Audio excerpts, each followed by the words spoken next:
Hello नमस्कार दोस्तों, मेरा नाम है अंशु और आज के क्रिमिनल आईक्यू केस में आपका एक बार फिर से स्वागत है। आज का जो क्रिमिनल आईक्यू केस है दोस्तों, वो थोड़ा सा अजीब है। ये कहानी सच्ची घटना से आधारित है, लेकिन थोड़ी हॉरर भी है। तो उम्मीद करता हूँ कि आप लोगों को ये स्टोरी जरूर पसंद आएगी। आज की हमारी कहानी हमारे पड़ोसी देश चीन से है। ये कहानी एक ऐसी अंधेरी रात के एक ऐसे बस सफर की है जिससे कई सारे राज जुड़े हुए हैं। इस घटना के बाद कई लोगों ने तो रात में बस में सफर करना ही बंद कर दिया था, और खासकर उस रूट पे। ये कहानी शुरू होती है चीन की राजधानी बीजिंग से कुछ किलोमीटर दूर युवान शहर में। युवान शहर के बस टर्मिनल से 14 नवंबर 1995 की देर रात एक बस युवान बस टर्मिनल से निकलती है। ये बस उस रात की आखिरी बस थी, और इस बस का जो आखिरी स्टॉप था वो शियांगसोन था, जिसे फ्रेग्रेंस हिल के नाम से भी जानते हैं। और ये जगह हाइडेन डिस्ट्रिक्ट में पड़ती है। यूरिन में युवान बस टर्मिनल से फ्रेग्रेंट हिल्स तक का जो सफर था वो करीबन 16 किलोमीटर लंबा था, और इस बस का जो रूट था उसका नंबर था बस नंबर 375। तो ये आखिरी बस अपने तय वक्त पर बस टर्मिनल से निकलती है। और जब ये बस वहां से निकलती है तो उसमें सिर्फ दो ही लोग थे, एक तो बस का ड्राइवर और दूसरा लेडी कंडक्टर। इसके तकरीबन 2 से 3 स्टॉप पहले यह बस वहीं के एक बस स्टॉप पर रुकती है। उस बस स्टॉप से एक बूढ़ी महिला और एक 12 साल का जवान लड़का और एक यंग कपल बस में सवार होते हैं। और जो कपल था वह दोनों ड्राइवर के पीछे वाली सीट पर जाकर बैठ जाते हैं, और जो लड़का था वह दूसरी साइड वाली सीट पर बैठता है। बस के गेट के पास वह बूढ़ी औरत भी उस लड़के के पीछे वाली सीट पर ही जाकर बैठ जाती है। उसके बाद यह बस वहां से चल देती है। अब इस रूट नंबर 375 की पूरी बस में कुल मिलाकर 6 लोग थे। ड्राइवर और लेडी कंडक्टर को मिलाकर यह बस अपने तय रूट के हिसाब से अपने मंजिल की तरफ बढ़ रही थी। जिन रास्तों से यह बस गुजर रही थी वह शहर का काफी बाहरी इलाका था, और उन रास्तों से इस बस के अलावा और कोई भी दूसरी गाड़ी नजर नहीं आ रही थी। चारों तरफ बिल्कुल खामोशी थी, क्योंकि आधी रात हो चुकी थी, और उस खामोशी में सिर्फ उस बस के इंजन की आवाज ही सुनाई दे रही थी। क्योंकि नवंबर का महीना चल रहा था तो ठंड भी काफी ज्यादा थी। उसके बाद जब 2-3 बस स्टैंड गुजर गए तो बस ड्राइवर को अंधेरे में खड़े 2 लोग नजर आते हैं, जो कि बस को रोकने के लिए हाथ हिला रहे थे। मगर ये दोनों लोग बस स्टैंड पर खड़े नहीं थे, बल्कि अगले बस स्टैंड से काफी पहले ही बीच रास्ते में खड़े थे। तो पहले तो ड्राइवर ने फैसला किया कि वह बस को नहीं रोकेगा, क्योंकि वह दोनों बस स्टैंड पर नहीं थे। मगर जब उस बस की महिला कंडक्टर ड्राइवर से कहती है कि इस रूट पर यह आखिरी बस है और इसके बाद यहाँ से कोई और बस नहीं गुजरेगी, इसलिए वह इन लोगों को बस में चढ़ने दे, तो ड्राइवर को भी लगता है कि हाँ, अगर मैंने इस बस को नहीं रोकी तो यह बेचारे पूरी रात यहीं रह जाएंगे। तो इसलिए ड्राइवर बस को रोक देता है। उसके बाद बस का दरवाज़ा खुलता है और यह दोनों मुसाफिर बस में चढ़ते हैं। मगर जैसे ही वह दोनों इस बस में दाखिल हुए तो पता चला कि वह 2 नहीं बल्कि 3 लोग थे। उन्होंने बीच में एक तीसरे शख्स को अपने कंधे का सहारा देकर पकड़ रखा था, जिसकी वजह से उन्हें चढ़ने से पहले देखा नहीं जा सकता था। वहीं बीच वाला शख्स जो बस में चढ़ने के बाद दिखा, उसके दोनों हाथ बाकी के दोनों लोगों के कंधे पर रखे हुए थे। उस बीच वाले आदमी का सर नीचे की ओर झुका हुआ था और उसके बाल बिखरे पड़े थे, जिसकी वजह से उसका चेहरा देख पाना मुश्किल सा था। और बाकी के 2 लोग जिन्होंने उसे सहारा दे रखा था, उनका चेहरा भी बिल्कुल सफ़ेद था, मतलब एक नॉर्मल इंसान से भी ज़्यादा सफ़ेद। इन तीनों ने चीन के ट्रेडिशनल कपड़े पहन रखे थे, जो कि क्विंग राजवंश के दौरान पहने जाते थे। उसके बाद ये तीनों बिना किसी से कुछ बोले बस के पीछे वाली सीट पर जाकर बैठ जाते हैं, और ये बस वहाँ से चल देती है। मगर इन तीनों को देखकर बस में बैठी बाकी के पैसेंजर घबरा जाते हैं, क्योंकि एक तो आधी रात का वक्त था और दूसरा पहले 2 लोगों का दिखना और फिर अचानक से 3 लोगों का बस में चढ़ना, और ऊपर से उनकी अजीब से कपड़े। तो इन सब चीज़ों ने बाकी के मुसाफिरों के दिल में अंदर से एक बेचैनी सी पैदा कर दी थी, और वो सभी घबरा कर एक दूसरे को देखने लगे। उस बस की जो लेडी कंडक्टर थी वो भी उन लोगों को शांत करने की कोशिश कर रही थी, और कहती है कि हो सकता है कि शायद ये तीनों नाटक वगैरह में काम करते हो और बस पकड़ने की जल्दी में अपने कपड़े उतारना भूल गए हो, इसलिए आप लोग घबराइए मत। उस महिला कंडक्टर की बात सुनकर वह लड़का और यंग कपल शांत हो जाते हैं, मगर वह बूढ़ी औरत शांत नहीं होती और वह बार बार पीछे मुड़कर उन्हीं तीनों को देख रही होती है।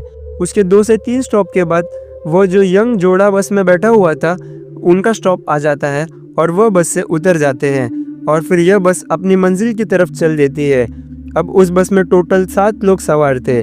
एक तो बूढ़ी औरत और वो जवान लड़का, इसके अलावा बस ड्राइवर, लेडी कंडक्टर और वह 3 पैसेंजर जो लास्ट स्टॉप पे चढ़े थे। बाहर ठंडी हवाओं का शोर साफ सुनाई दे रहा था और बस के अंदर वो लेडी कंडक्टर और बस ड्राइवर एक दूसरे से हंसी मजाक कर रहे थे। अचानक से यह जो बूढ़ी औरत थी वो अपनी सीट से उठ खड़ी होती है और अपने आगे वाली सीट पर बैठे लड़के को चिल्लाने लगती है और कहती है कि उसने उसका पर्स चुरा लिया। इस बात पर उस लड़के को भी गुस्सा आ जाता है और वो भी उस बूढ़ी औरत से बहस करने लगता है। यह शोर सुनकर उस बस की जो लेडी कंडक्टर होती है वो भी वहाँ आ जाती है और पूछने लगती है कि आखिर क्या हुआ था। तो वो बूढ़ी महिला कहती है कि इस लड़के ने मेरा पर्स उड़ा लिया है, मगर वह लड़का कहता है कि उसने कोई चोरी नहीं की है। धीरे धीरे झगड़ा इतना बढ़ जाता है कि वह बूढ़ी महिला उस लड़के का कॉलर पकड़ लेती है और कहती है कि अगले स्टॉप पर बस रोको, मुझे उतरना है और इस लड़के को पुलिस के हवाले करना है। वो लेडी कंडक्टर उस बूढ़ी औरत को शांत करने की बहुत कोशिश करती है, मगर वह किसी की भी नहीं सुनती और अपनी बात पर अड़े रहती है कि अगला स्टॉप पर वो उस लड़के को लेकर पुलिस स्टेशन जाएगी। आखिरकार बस का ड्राइवर अगले स्टॉप पर बस को रोक देता है और जैसे ही बस रुकती है वह बूढ़ी महिला उस लड़के का कॉलर पकड़कर खींचकर बाहर जाने लगती है और फिर वह बस वहां से चल देती है। अब वो बस तो चल गई, मगर जब वह लड़का चारों तरफ देखता है तो ना तो कोई उसे पुलिस स्टेशन नजर आता है और ना ही कोई दूसरा इंसान। चारों तरफ बिल्कुल अंधेरा था। इसके बाद वह गुस्से में उस बूढ़ी औरत को बोलता है कि तुम्हारे झूठे इल्जाम की वजह से मेरी आखिरी बस भी छूट गई और इसके बाद कोई और दूसरी बस नहीं है, तो फिर मैं अपने घर कैसे जाऊंगा? यहाँ तो कोई पुलिस स्टेशन भी नजर नहीं आ रहा है। तो वह बूढ़ी महिला उससे कहती है कि यहाँ कोई पुलिस स्टेशन नहीं है और मैंने तुम्हें किसी पुलिस स्टेशन ले जाने के लिए नहीं उतारा है, बल्कि तुम्हारी जान बचाई है। वो लड़का बोलता है कि कैसे? वह बोली कि मेरे पास कोई और रास्ता नहीं था और मुझे तुम्हें इस बस से उतारना ही था, किसी को कोई शक न हो, इसलिए वो बूढ़ी औरत ने उस पर चोरी का इल्जाम लगाया।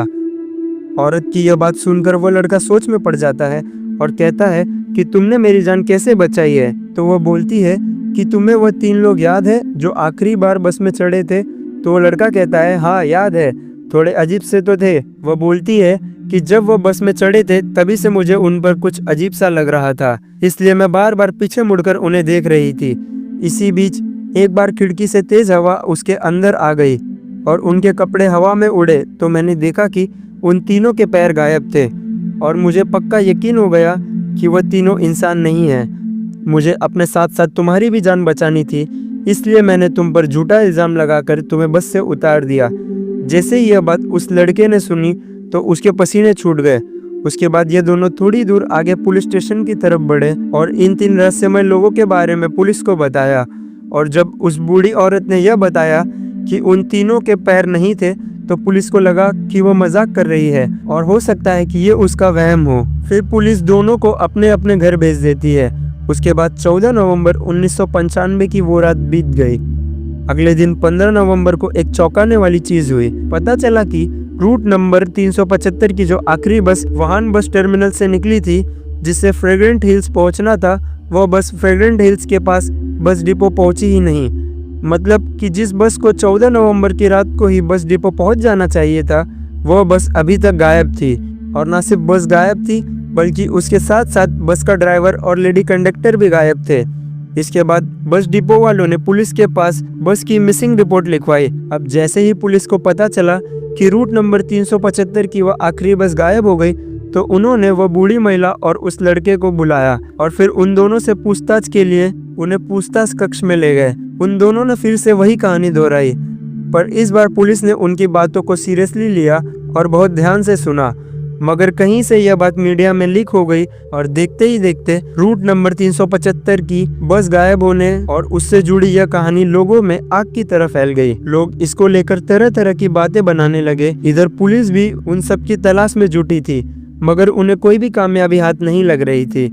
और इसी खोज में 2 दिन बीत गए और 17 नवंबर आ गया। 17 नवंबर 1995 को पुलिस को एक बस एक पानी के अंदर डूबी हुई मिलती है। उसके बाद क्रेन से बस को बाहर निकाला जाता है और जब बस बाहर आती है तो पता चलता है कि वह वही रूट नंबर 375 की आखिरी बस है जो 2 दिन से गायब थी। फिर जब बस को खंगाला गया तो उसके अंदर से 3 लाशें मिली, एक बस ड्राइवर की, एक लेडी कंडक्टर की और एक उस शख्स की जिसे उन दोनों रहस्यमय इंसानों के बीच में सहारा देकर पकड़ा था, जिसके बाल बिखरे हुए थे। अब पुलिस को यह बस तो मिल गई, मगर इसमें इस कहानी को सुलझाने की वजह और भी ज्यादा उलझा दिया, क्योंकि जिस हालत में वह बॉडी मिली वो पूरी तरीके से सड़ चुकी थी। ऐसा लग रहा था कि जैसे इनकी मौत को कई दिन बीत चुके हो, जबकि सिर्फ 2 दिन पहले ही यह बस और ये लोग गायब हुए थे। 2 दिन के अंदर ही बॉडी का इतना ज्यादा डिकम्पोज हो जाना, इतना ऐसा पॉसिबल ही नहीं था। गर्मी अगर बहुत ज्यादा भी हो तो भी 2 दिन में लाश इतनी ज्यादा नहीं सड़ सकती। खैर, वो तो उस वक्त नवंबर का महीना चल रहा था और उन दिनों रात के वक्त वहाँ का तापमान कभी कभी तो -डिग्री में भी चला जाता था। दूसरा कि जहाँ यह बस पानी में डूबी हुई मिली वो फ्रेग्रेंट खेल से लगभग 100 किलोमीटर दूर थी। जब ये बात बस डिपो में बताई गई तो उन्होंने कहा कि यह पॉसिबल ही नहीं है, वो बस 100 किलोमीटर आगे तक कैसे जा सकती है, क्योंकि इसमें इतना ज्यादा डीजल नहीं था। ये बात सुनकर पुलिस वाले और भी ज्यादा हैरान हो जाते हैं। उसके बाद यह चेक करने के लिए कि बस में डीजल है या नहीं, उन्होंने उसका फ्यूल टैंक खोला, मगर जैसे ही पुलिस ने फ्यूल टैंक खोलकर देखा तो पूरा का पूरा फ्यूल टैंक ताजे खून से भरा हुआ था और यह बहुत अजीब चीज थी। इसके बाद पुलिस ने CCTV कैमरे खंगाले तो पता चला कि जहां से वह बूढ़ी औरत और वो लड़का बस से उतरा था वहां तक तो बस अच्छे से कैमरे में दिख रही थी, मगर उसके आगे से यह बस किसी भी कैमरे में कैद नहीं हुई। और क्योंकि कैद नहीं हुई तो इसका जवाब भी किसी के पास नहीं था। उसके बाद यह आज भी ऐसे ही चलती रही, मगर इसका कोई फायदा नहीं हुआ। आज 2025 में इस घटना को तकरीबन 29 साल बीत चुके हैं, मगर आज भी इन 4 सवालों के जवाब किसी को नहीं मिले। पहला कि वह जो 3 लोग उस बस में सवार हुए थे वो कौन थे, और दूसरा कि बिना डीजल के वह बस आगे 100 किलोमीटर दूर कैसे चली गई, क्या वह बस डीजल के बजाय खून से चल रही थी। तीसरा, इतनी ठंड होने के बावजूद सिर्फ 3 दिन के अंदर ही बस में पड़ी हुई लाश इतनी ज्यादा कैसे सड़ सकती है। और चौथा कि उस बूढ़ी महिला और लड़के के उतरने के बाद वो बस आगे किसी भी CCTV कैमरे में कैद क्यों नहीं हुई। कुछ लोग इसे एक अफवाह भी मानते हैं और कुछ लोग इसे सच। हमने खुद इस खबर के बारे में बहुत ज्यादा सोच विचार किया है और ढूंढने की कोशिश भी की, मगर हमें कुछ लिमिटेड सोर्स ही मिले। और आपको पता ही होगा कि चीन के अंदर से कोई भी न्यूज बाहर निकालना बहुत ज्यादा मुश्किल है, मगर चीन की सरकारी अखबार ग्लोबल टाइम्स ने खुद इस खबर को अपनी वेबसाइट पे डाल रखा है, तो जाहिर सी बात है इसमें कुछ तो सच्चाई होगी। वहीं दूसरी तरफ चीन के बहुत सारे लोग इस घटना को सच मानते हैं और इस घटना के बाद लोगों ने रूट नंबर 375 को भूतिया रूट घोषित कर दिया था। आज इतने साल बाद भी यह कहानी चीन में सुनी और सुनाई जाती है। इस कहानी के बारे में सोचकर आज भी वह बूढ़ी औरत और उस लड़के की रूह कांप जाती है। तो ये थी दोस्तों चीन के रूट नंबर 375 के भूतिया सफर की कहानी। मुझे उम्मीद है कि आप लोगों को ये कहानी जरूर पसंद आई होगी। अगर आपको ये कहानी पसंद आई है तो इस वीडियो को लाइक करें और कमेंट में जरूर बताएं कि आपको ये कहानी कैसी लगी। हालांकि इसमें जो क्राइम हुआ वो रियल था, उसमें जो 3 लोग मरे उनके बारे में आज भी किसी को नहीं पता चल पाया है। एक रहस्यमय मौत और कातिल अब भी पुलिस और दुनिया की नजरों से दूर, और इसी कारण से मैंने इस कहानी को अपनी क्राइम लिस्ट में ऐड किया है। तो मुझे उम्मीद है कि आपको ये वीडियो जरूर पसंद आई होगी। फिलहाल के लिए तो दोस्तों इस कहानी में इतना ही। मिलते हैं अगली वीडियो में, तब तक के लिए अपना बहुत ख्याल रखिए। धन्यवाद, नमस्कार, जय हिंद।